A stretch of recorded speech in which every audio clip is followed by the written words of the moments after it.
Sənin acığına mən güləcəyəm. Vurduğun zərbəni dərs biləcəyəm.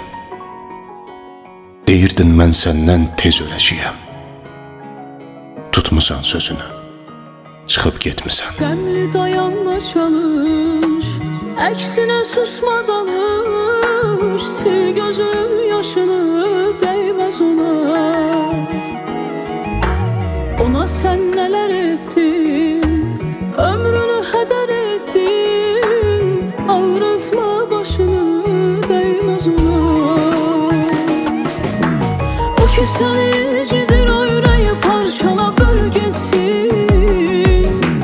Canını da sıxma, ona görə ağlama gül getsin.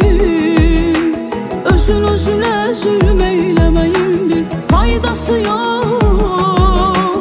Onu həyatında məcbur saxlama, sil getsin. O ki səni incidir, o ürəyi parçala böl getsin. Canını da sıxma, ona görə ağlama gül getsin. Özün özünə zülm eyləməyindir, faydası yox. Onu həyatında məcbur saxlama, sil getsin. Sevgi dilənirdim mən hər sözündən. Sevgini başıma qaxıb getmisən.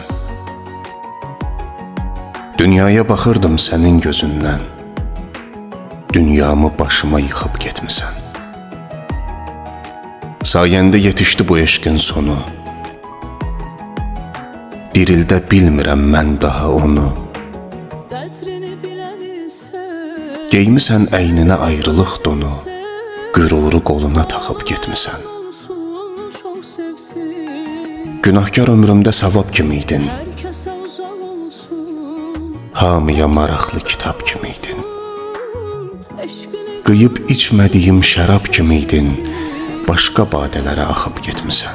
o ki səni incidir, o ürəyi parçala böl getsin. Canını da sıxma, ona görə ağlama gül getsin. Özün özünə zülm eyləməyindir, faydası yox. Onu həyatında məcbur saxlama, sil getsin. O ki səni incidir, o ürəyi parçala böl getsin. Canını da sıxma, ona görə ağlama gül getsin. Özün özünə zülm eyləməyindir, faydası yox. Onu həyatında məcbur saxlama, sil getsin. Bu qədər incitmə, qəlbim daş deyil. Gözüm qan ağlayır, adi yaş deyil. Nə oldu soyudun, hələ qış deyil. Yad kimi, buz kimi baxıb getmisən.